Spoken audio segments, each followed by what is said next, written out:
রাজধানী বনশ্রীতে ব্যবসায়ীকে গুলি করে স্বর্ণ লুটের অভিযোগে 6 জনকে গ্রেফতার করেছে গোয়েন্দা পুলিশ। দুপুরে ডিএমপি মিডিয়া সেন্টারে সংবাদ সম্মেলনে ডিএমপি কমিশনার শেখ মোহাম্মদ সাজ্জাদ আলী এ তথ্য জানান।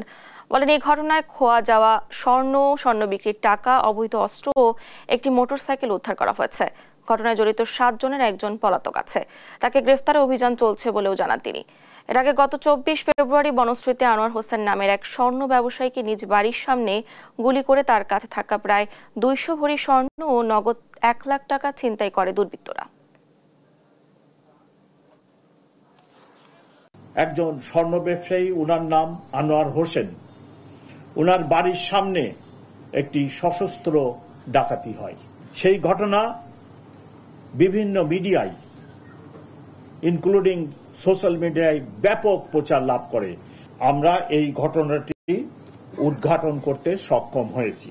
এই ঘটনায় 7 জন জড়িত ছিল, তার মধ্যে আমরা 6 জনকে গ্রেপ্তার করতে সক্ষম হই এবং ঘটনায় ব্যবহৃত অস্ত্রটিও আমরা উদ্ধার করি।